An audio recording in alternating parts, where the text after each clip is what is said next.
Allies fans. Hey, this is Cock 36. It is Thursday, the 1st of June, 2023. Hot day up here in Massachusetts, and we are going to review a great game. It's round two of the 60 bid. Let's see what the Germans do. The Germans were controlled. They were not enthusiastic. They were controlled. So the Japanese got, again, some basic stuff. Okay, so here he picks up 11 mechs and 4 tanks. Impressive self-control again, I think, in the sense that a lot of people would slap down those 10 tanks or 9 tanks. And looking at the right panel, once up, he's going to take out the destroyer and dare the British to scramble, which they won't.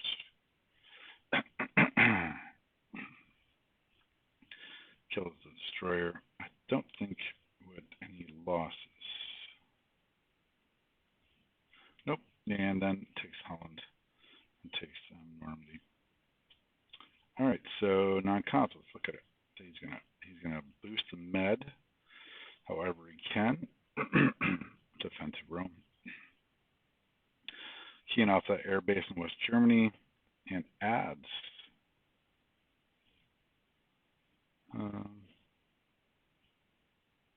pushes everything to the front. So here we go.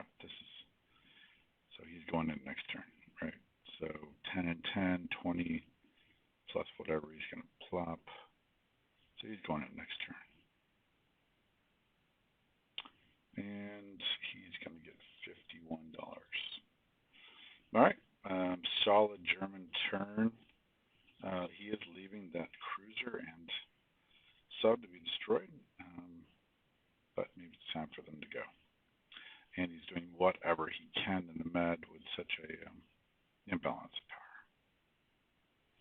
All right, and obviously he gets one more guy up here. Considers it important enough to blow that transport. So, okay. Because he could have left it 113 pretty easily. All right, so the Russian player self-controlled as well, 11 and 1 for the build. No combats.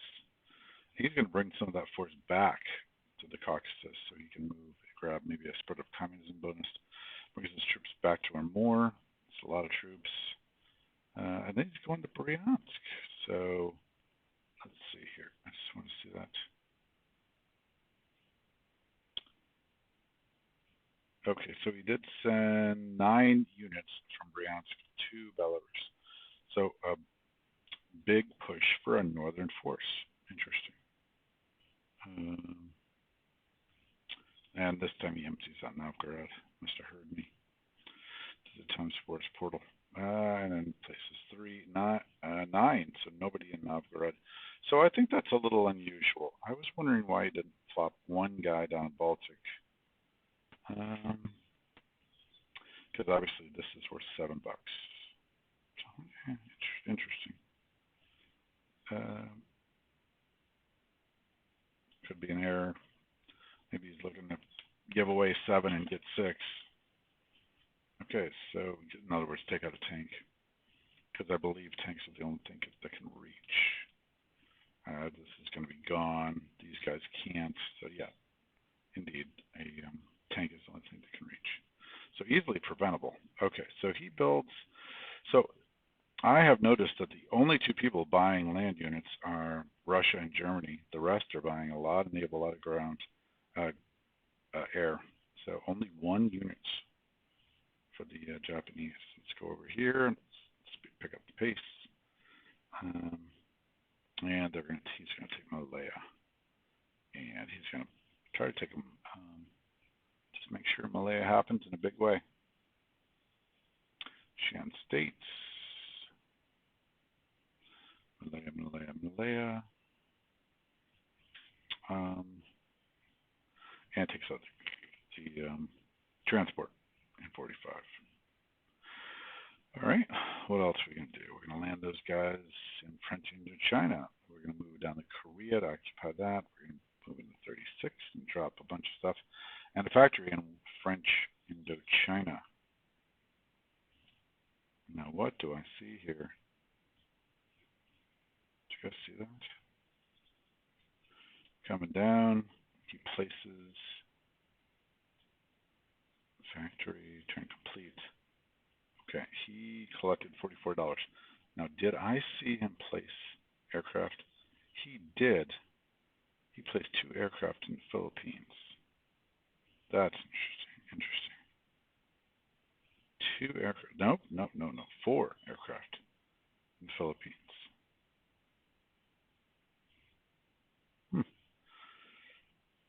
Yeah, interesting. Does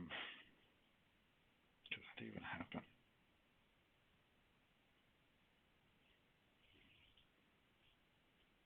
Yeah. Okay. Let's move down past the Ally Axis turn. And what did the Americans purchase? Right panel. 1 infantry as well. The rest is killers. Air, naval. So he's going to flat it. Now, I don't know why he is not degrading the France or Normandy. Well, the factories there. I wonder what he's up to with this bomber. So wasted turn. If unless he has a greater purpose, which I don't know about. So scramble into 91 if he has to. Brings a bunch of stuff down. Now I've got 2 transports off of 54. Okay. 54 is impressive. West Coast. East Coast gets 2 more transports. 1 fighter in East Coast. Turn complete. Objective 72. All right, let me just review where we are. Anybody in England? Yes, 1 scrambling fighter in England. And then 1 contributing to Gibraltar's scrambling, and then a couple of troops in Gibraltar as well as Morocco. All right, so let's go over to the Pacific side. Building up the fleet, no destroyer in that navy, and placed the plane on land. Okay. And carrier here. Interesting. You probably know that a fighter from West Coast can reach Season 6, land on a carrier there. So interesting that it doesn't look like he has any carriers, fighters on carriers, but with the airbase he actually does, and they can hit Season 6. He has 2 planes scramble. That's a disarming way of going about it, huh? All right, let's take a look at 54. Big money spent in 54. 1, 2, 3, 4, 5, 6, 7, 8. 6, 7, 8, 9, 10, 11. 11 naval air of 54. All right, let's keep going.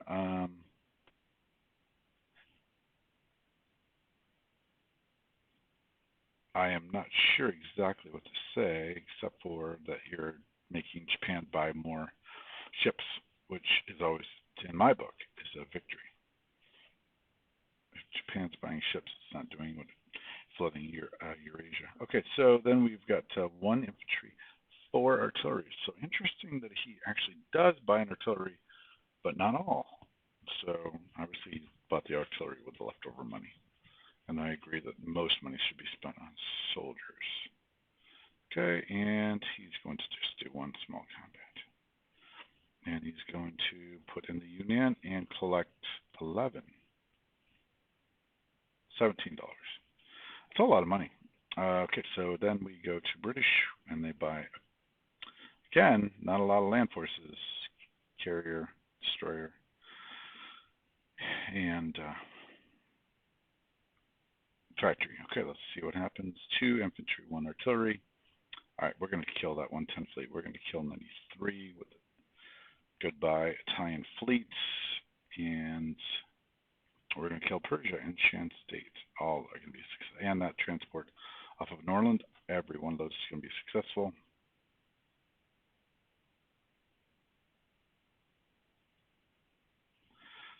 So, how successful?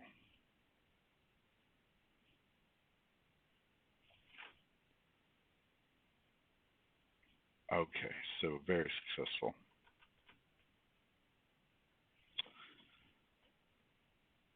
So you probably saw, but he could have taken the sub as a casualty, but he chose to submerge. Yeah. All right. British win non-coms. Let's look. Okay, what's he setting up? He's setting up a bit of a shuck. He got out of that.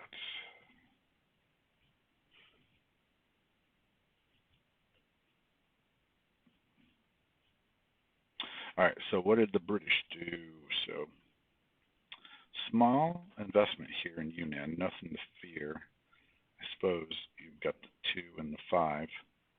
Um, but then every other casualty would be air after 5, and he'd certainly get more than 5 hits. So that's unreasonable. And then let's see. So Burma, instead of being in Burma, he's in India? Question mark. And instead of heading these ships heading toward the Med, they're staying right here, pretty obviously. And this was a raid. Iraq was a raid, and look at this. He took two tank and a mech into Iraq, and then bounced them back to Persia. Three spaces for one turn, which is legal, of course. And then he makes way with the British going into northwest Persia. Now the Russians can come down and take Iraq, no problem. All right, so then brought the fighters back here. Interesting. And 2 in the middle.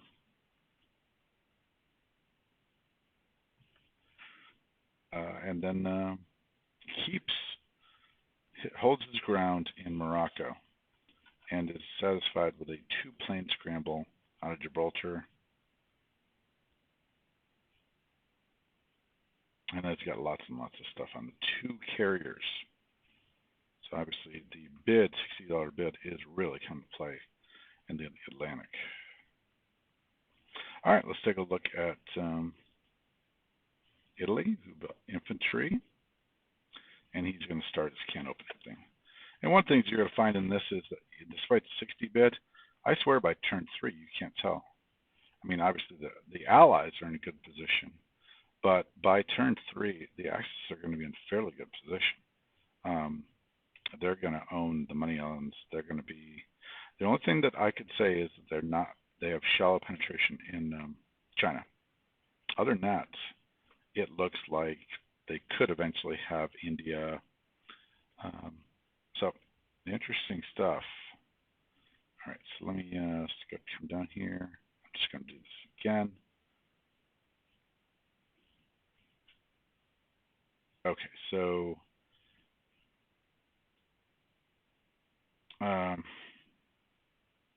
it's going to go faster now.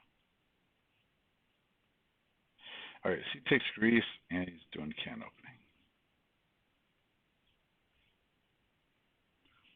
What's he going to do? Support the American Navy in 26 as well as in 54. And sub and a transport.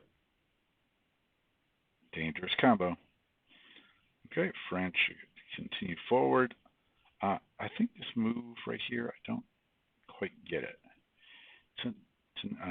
I would pull these French guys back, and the reason I usually do is because I want the Italians to grab this territory so that eventually America can have it. So, maybe they're smarter than I am, like this move over here into Bryansk that eventually ended up in Belarus. Maybe that's the way they want it. Yeah. All right, well, I'm going to end with turn 3. Let's just take a look at the players right now with if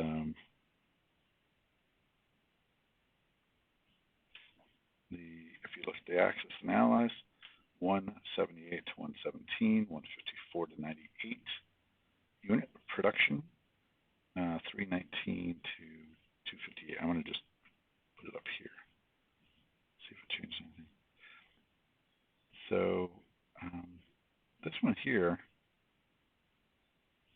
is interesting too. Maintaining a 500, almost 500 TUV total unit value. But this is always the biggest to me, 319, 258. So, all right. I'd say that the axis, despite the limitations imposed by the 60, particularly in this game, the Yunnan stack, they're doing okay. I mean, this is not okay right here. I mean, this, if I was Japan, I'd be freaking out. But this is nice, particularly the fact that the Chinese obviously can't attack. I mean, so pretty smart stuff. Narrow penetration. Malaya and French Indochina has huge areas. And of course, you get Siam and you get air base there, and all of a sudden you've got the magic. All right, Crockett 36. I'm going to sign out.